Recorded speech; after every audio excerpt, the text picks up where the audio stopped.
Hey, folks, thanks once again for joining with us here at Faith in Your Recovery.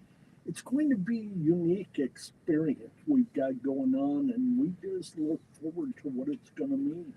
We've got a young man, Matt, with us. I'll introduce you to him here in a little bit. He's 15 years old. He's seen, experienced more than most 15-year-olds should ever have to. And I know it's important to him to get the word out. He didn't want to see other buddies, friends, classmates in the situation that he's been in. But first, we're going to talk to his mom for just a minute, Andrea. Andrea, welcome. Hi, thank you. Well, it's good to have you with us. I want the folks to understand we've got your full permission Oh, for absolutely. this and that it's important to you. Why is this moment important to you? The last 9 months have been incredibly difficult, and if him getting his story out will help anybody else his age, then it's worth anything. So describe some of those difficulties to us, kind of bullet point them if you would, please. Um, I had to perform CPR on my then 14-year-old 2 different times in the fall. Thankfully, I knew what to do. I think that that's something that no parent is prepared for. Um, we went, he got into rehab. He's done better. We've been going to Brianna's Hope meetings since the end of December, and I'm just so proud of the young man that he's become. That's what it's about. We all have our moments that look different. Mine may not have been drugs, but I've had my moments. And we believe in the potential over the problem. We Absolutely. believe in that individual being able to rise above it. That's part of the reason we're here. And obviously, it's part of the reason you are here to be able to let others who have been where you are or in depth where you are know there's a better way and a way above it. So, thank you for this opportunity and privilege. Is there anything else you'd like to say before we turn it over to Matt here and get into his story? Um, he was nervous about me hearing a lot of his story. He told me that there was a lot of things that he would probably talk about that I didn't already know. And I told him that, when I found him dead twice, there's not much worse than that. So, I can't imagine nothing, what it would be. It doesn't mean it won't hurt. no, It doesn't mean it won't be a pain. But you've got him here today to share yes, this story. nothing is going to be any worse than that. Yeah, And if anything, it'll make me even more proud of him because I'll see what he's overcome. that's incredible.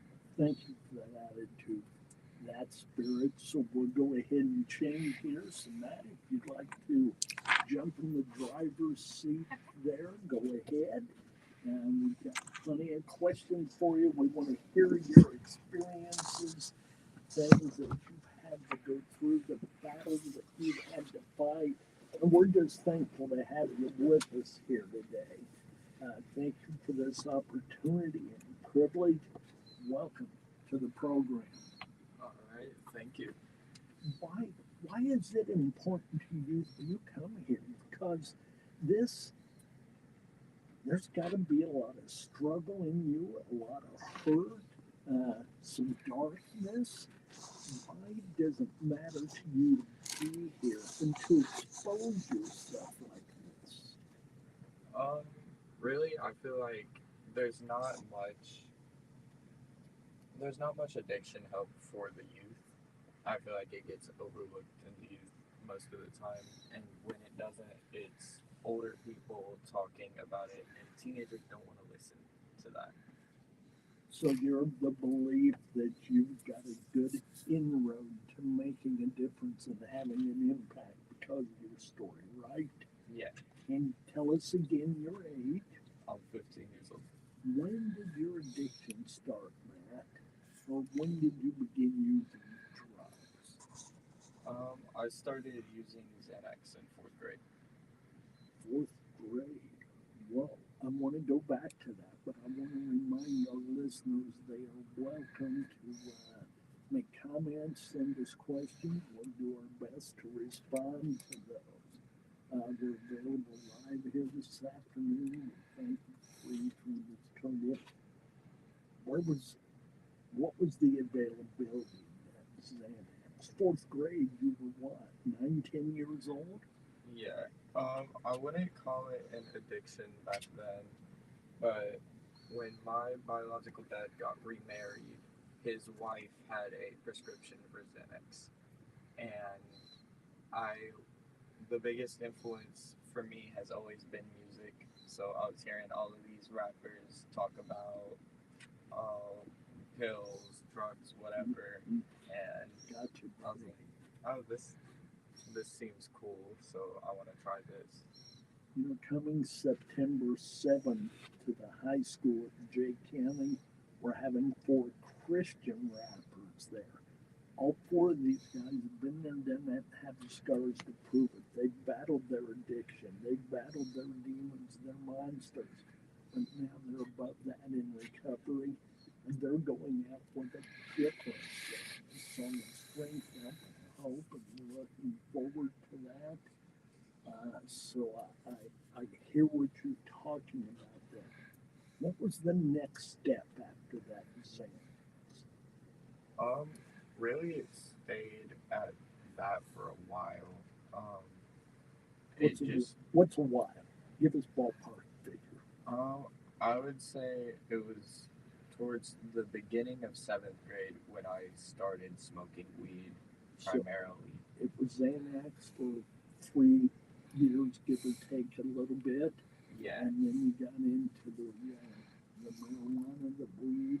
Okay, how? What was the access to that? Just neighborhood availability, yeah, just people I knew from school, around town, anything like that.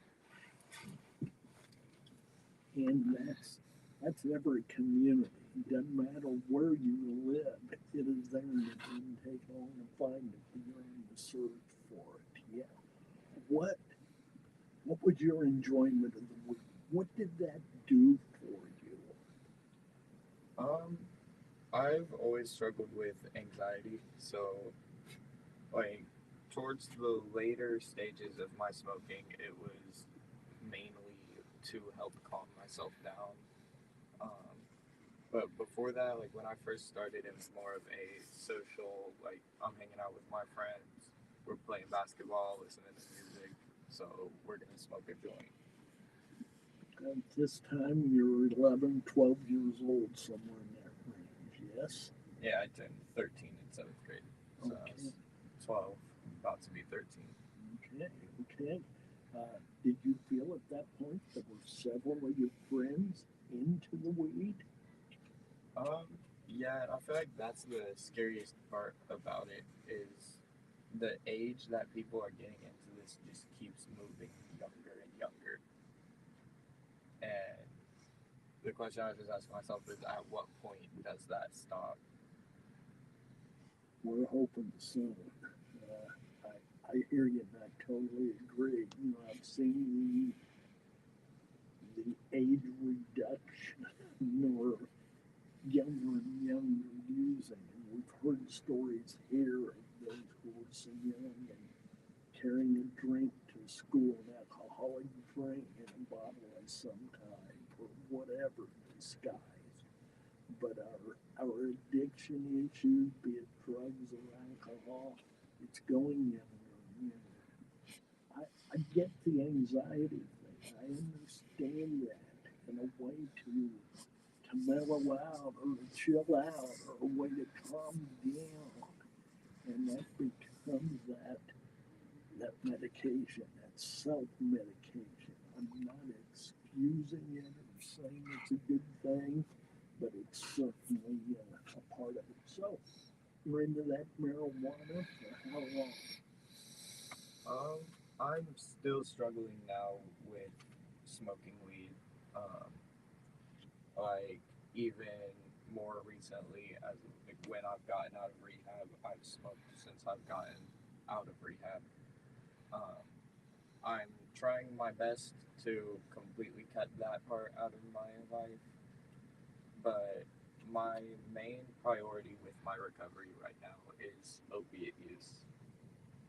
Okay, so you went from the Xanax to the marijuana, and now you're dealing with the results and the habits of opiates, yes? Yeah.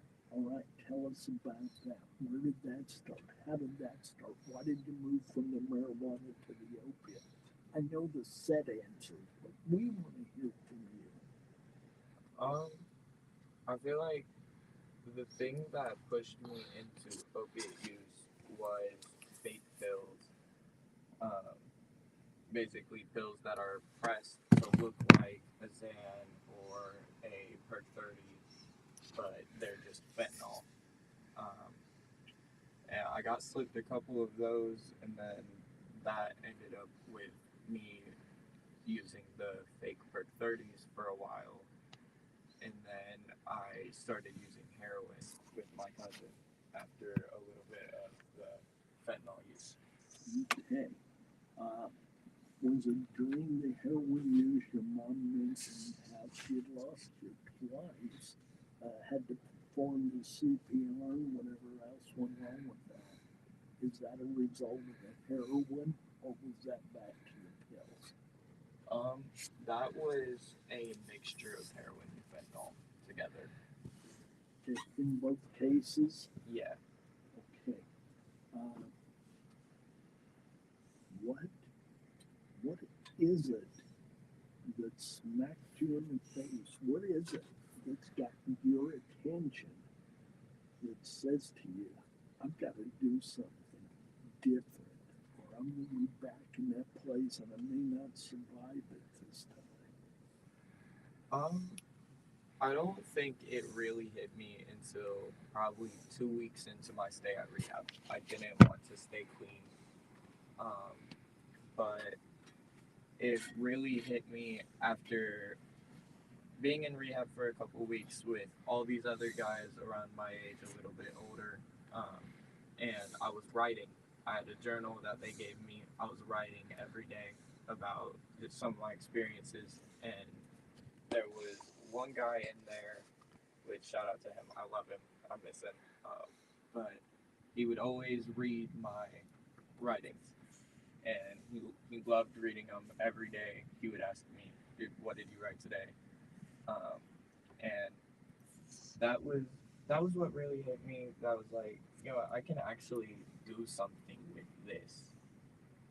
I can be clean and actually do something and be somebody and help people. He encouraged you, it sounds like, and brought you some self worth that maybe you were missing, some value to life, and reason to live. Reason to rise above the anxiety where it all began, everything that went with that. Do you have any contact with him anymore? No, I don't. I don't know where he's at today. I hope he's doing really good though. He's a really good dude. Was he older than you? Yeah, he was 17. Okay, so what? 3, 4 years older? 3 years there. Yeah. Yeah. Okay. Okay. Uh, what? What is it that keeps you rolling? What is it that keeps you in a positive state of mind? What is it that brings you down from that positive position? Um, Really, my main reasons to keep going are my mom, seeing how proud she is, and seeing her happy to have her son back, and not the person who was living in her house for however many months after I had relapsed, because that was a whole different person. That wasn't her son. Um, and then being able to see my nephew every day. He's one of my biggest motivations to stay clean because I need to keep that relationship with my nephew. How old's he? He's a year and a half old. Okay, that's a powerful thing. He doesn't know what he's doing, but he's making a major difference already. Yeah. Describe to us that son that your mom doesn't want back. the one you just talked about before you started to move toward recovery? He didn't care about nobody. Um, like it, every minute of every day was about how I could get high, how I could get that fix, and it didn't matter who or what I hurt in the process of getting that high. It didn't matter if I had to steal from somebody, rob somebody. It didn't matter as long as I was getting my dope and getting my high. There's that selfishness that goes with that, to where I'm number one and my drug's number one in my life and everything that goes, you know, that same pattern. So, what has your journey toward recovery looked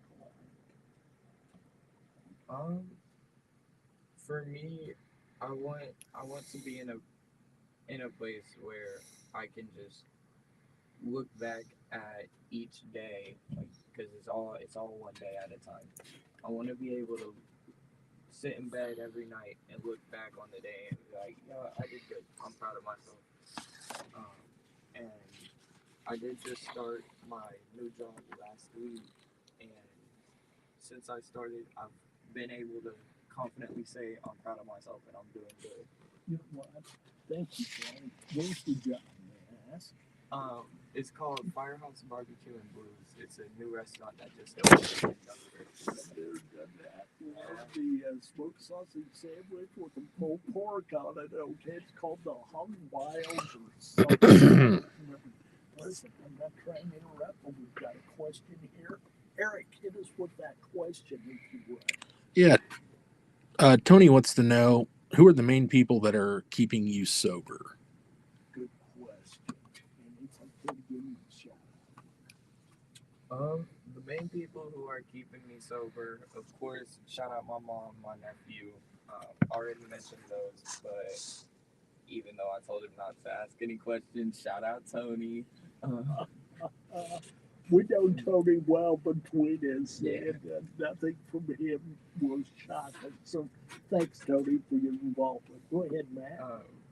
Yeah, like shout out Tony, Julia, Gina, and most definitely Lee and Nicole. They've all been big influences on me and how I'm looking at my recovery now. Okay, tell us about Lee and Nicole. They're dear friends of mine, known them forever. What is it about Lee that has allowed you to connect with Um, I don't know, just kind of knowing that he's been in my place. Um, he's had his rough life and he's rose above it and he's doing great things now. He's a counselor at a rehab. Like I'll be likely. we'll get you the team. Yeah. No, I get that. To the best of my recall, Lee's on one of our videos, and at that time, I think he said he'd overdosed 9 times in his life. Maybe it was more than that, maybe less. So I don't want to, try to hit it exact here, but I know he's had his struggle and he's come a long way, and Nicole as well. I know many of those other names you've mentioned, and that's important that we change those people, places, and things. It takes a village to raise a child and a village to help somebody through recovery. We don't do it alone very well very often. So, congrats. It says a lot about you to be hanging and recognizing people as you've just mentioned there. So, that's big stuff.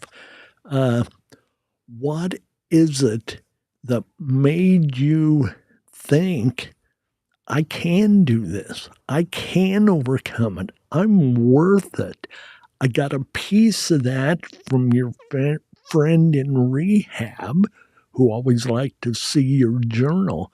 But what is it that convinces you you're capable of beating this? Really, I've just found this one more recently within the past month or so. But being able to help people, like, outside of sharing my story, being able to help people in other ways, because I feel like me being in a good place at life, it means nothing if I can't help other people. Um, like, I just mowed my neighbor's yard. They're older people and they can't get around as well. I just mowed their yard Sunday. I'm going back again Sunday to remow it. Um, yeah, just being able to help other people, it keeps me motivated. Pay it forward. Yeah. Pay it forward. We've got another question. Eric, throw that at us, please. Yeah. Michelle wants to know, what do you currently do to maintain your sobriety? That was one of my questions for later. Hit it now, buddy. Um, Currently, to maintain my sobriety, I try to stay busy as much as possible. Like I mentioned earlier, I just started my new job. I worked a lot of hours last week. Not gonna say the exact number, but I worked a lot of hours last week. But yeah, that trying to hang out with my little brothers, um, and yeah, just trying to stay busy as much as possible. That's my biggest key. So that's refocusing. Yeah.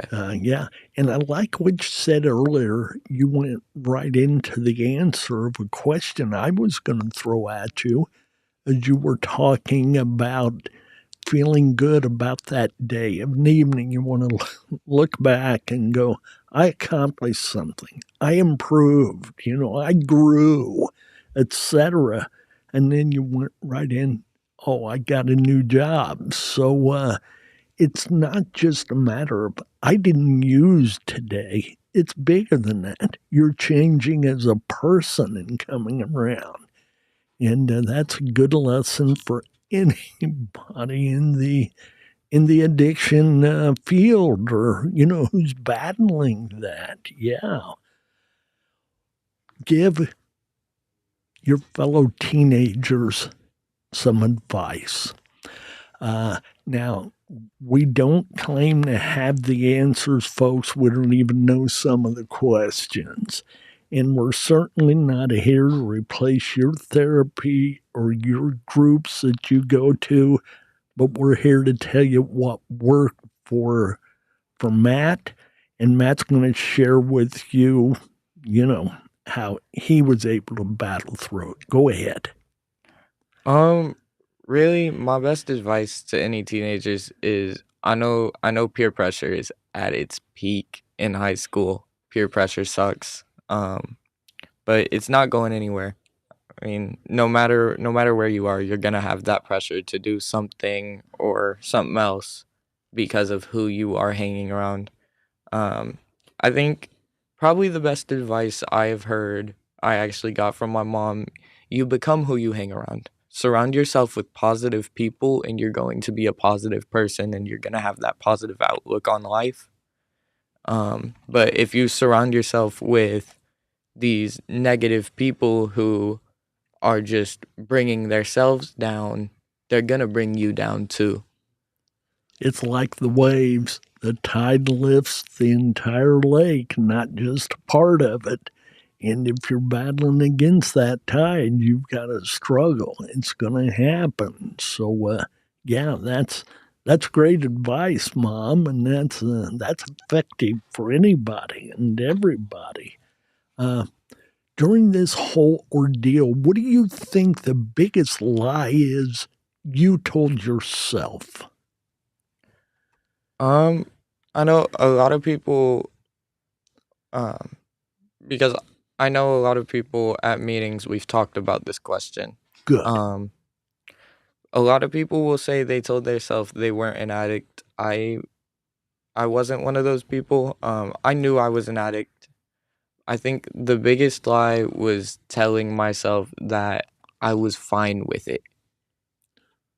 You were fine with being an addict. Yeah, like I What, told myself that I wasn't gonna live past 18, and I was fine with it.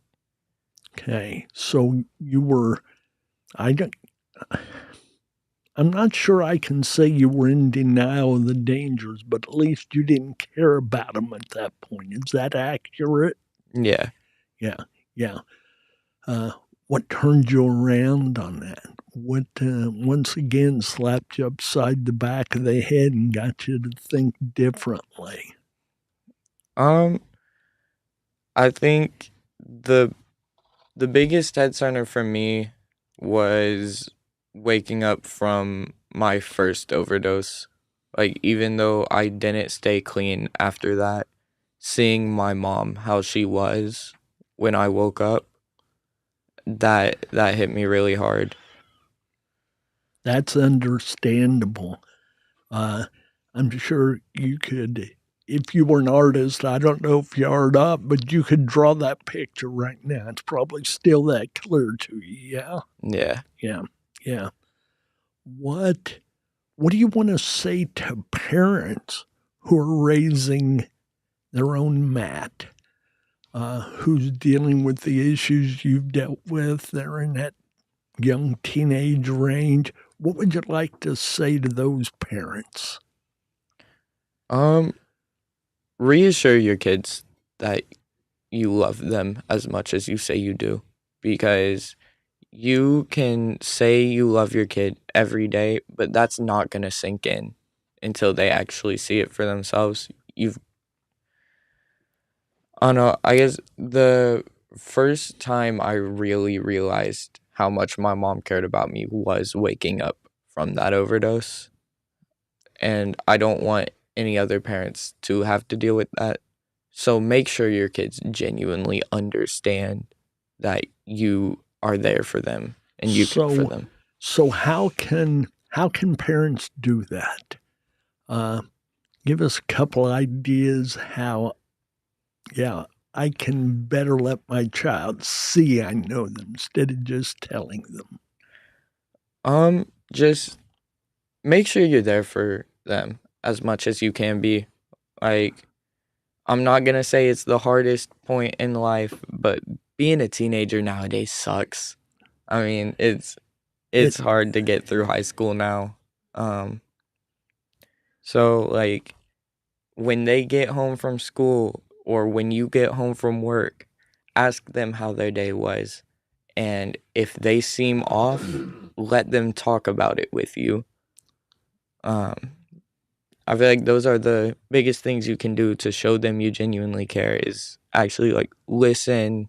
actually listen, not just hear, but listen Yeah, without reacting. You might have a response, but don't react. Don't get in their face for telling you the truth. Help them deal with the truth. Yeah? yeah. Yeah. Eric, another question over there? Yeah, this is from Scott Bronner. How did your mental health play a role in your initial drug use? Um, Honestly, that's a good question. I feel like as my mental health declined, my drug use inclined. Um, so like my mental health it was actually pretty good. When I first started smoking weed socially, um, that was just one of the things that, oh, it's something I can do on the weekends when I'm hanging out with friends. But as I kept doing it, that's when my mental health started to decline.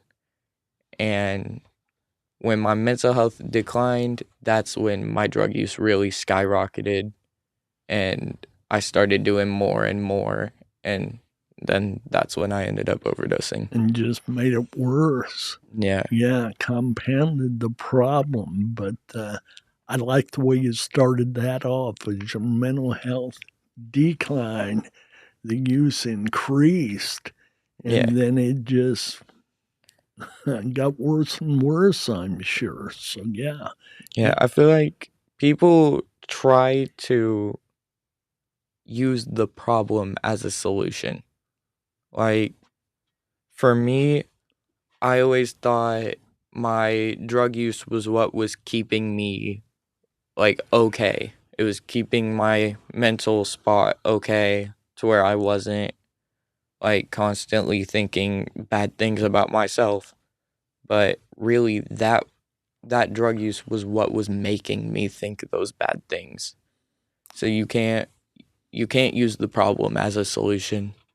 So, were you at a point where you were feeling pretty down on yourself? Uh, yeah, wondering a lot of different things, I'm sure. Yeah. Yeah, okay. Okay. Um, what can you give us a couple, 3 bullet points of your personal disciplines that are keeping you above the problem, above the struggle? Just a little outline there. I feel like the biggest one now is like I'm a gamer, so I love to be able to sit and play the game, but I can't let myself do that now unless I've actually done something that day. Like, only time I will play the game is when I get off work and I'm like, you know what, that was a good day. I've earned this. Um, like I can't do something fun unless I feel like I've earned it. Um, and then going to meetings. Someone told me at the it was the first meeting I ever went to that when you stop going to meetings, that's when you stop being sober. Um, and so staying going to the Brianna's Hope meetings for me has been a huge thing in my recovery. Um, and the third, I would say really like I know I've said it already, but just staying busy. Um, like Well, I feel like I have a purpose yes, if I'm staying busy. it's been said idle hands are the devil's workshop. And if we're not doing something, we'll find something to do. It may not be a good thing. So, hey, we've got another question here. Eric, hit us with that, please. Okay, this is from Julia. Uh, how do you see your future? The things you want to accomplish out of life now that you are clean. I'm glad she asked that because that's last on my list to ask. All right, so go ahead. Um, my biggest goal in life, I'm going to buy my mom a house. Um, but that's like I know that's far down the road. Um, but like how I'm seeing my future now, like looking at it from where I am right now in this studio, I hopefully I can help people the way that Lee, Tony, all of them that I mentioned earlier have helped me. Um, Well, you mentioned earlier you hope to be a peer recovery coach or something of that nature in a role to where you can use your past, your story, your experience to help others battle theirs. So that fits in with that too. Uh, what is it that makes meetings important to you? What do you get out of support groups, attending a Better Life Brianna's Hope? um, I feel like the biggest thing is just the support. Like we might not always get to the lesson that we have set for that meeting, but the the meetings that we don't get to the lesson because we were going around the room sharing how our weeks have been and how our struggles or victories, those are the best meetings in my opinion because you're getting what you genuinely need out of it. Like sometimes you just need people to talk to that you know aren't gonna judge you. They aren't gonna go run and tell their neighbor Billy Bob that so and so did this or so and so said this. And sometimes you just need that reassurance. That's it. I think that's true in all of life. Just that natural conversation where we sit down together. I listen to you and you reciprocate by listening to me. And we work our way through life's biggest struggles that way because experience is the greatest teacher. So I get to hear your experience and others as well. What is it, Matt, that we've got just a few more moments here that you want to wrap this up with? What do you want to say? I know it was important to you. You've expressed it over and over that you have the chance to talk about your addiction in a way that can help others, especially the youth of today. Hit us with a little closing of a sort. Really, the main thing I have to say to the youth is I know y'all don't want to listen to these guest speakers that come into your school, these 45-year-old men, 45-year-old women, because you think, oh, that will never be me. If I do it, I won't have that problem. I thought that, but I'm exactly where you are. I was exactly where you are. I was sitting in the seat right next to you, and it happened to me. So it will happen to you. Maybe not now, but it will happen to you. There is no escaping that. Sooner or later, unless you get stopped soon, that's the consequence that awaits. And you may not be as fortunate as you were to survive it both times. I've often heard it said that we've all got another party in us. Nobody knows if they have another recovery. So if you don't take the risk, you don't have to worry about the consequence. And I know it's easier said than done, but there are ways. And a Better Life Brand is Hope's one of those ways. There are several others. And you contact us, get a hold of us at our website, ablbh.org, and we can give you support and information, help you locate our different chapters, subscribe, continue to listen to our podcast. Matt, you've done an exemplary job for a young man. I don't know for sure if I said it earlier on air, but I'm sure you're our youngest guest ever. But you speak with some wisdom beyond your years, and that tells me something. We're back to your potential again, and you've got it. Don't turn back. Don't give up on the battle. Stay in it to the day of your last breath and continue. We need you in recovery. We need to hear your story. We need to be reminded. We need that smack. Look, this is what can happen, but this is also how you can move above it. So I thank you. I thank your mom for her willingness to participate and certainly giving us permission to interview you here today. And I know this is going to have an impact. So bless you for your effort, Mom, as well. We hope and pray the best for you. And I get to stay in touch with you through Gina and that Dunkirk chapter. And, I get to hear those things. So I look forward to hearing it again. Gina says all great things about me. She loves me. Well, let me tell you how she speaks of you in the office. Man. It's all good, dude. It's all good. Yeah. Well, listen, thank you. And folks, continue to listen in and turn us on. And we hope we can provide you the information you need to find your recovery. Until that last breath, stay in the battle. Continue to give it all you got. We believe you too can be in that place of recovery. Thank you. God bless. Take care.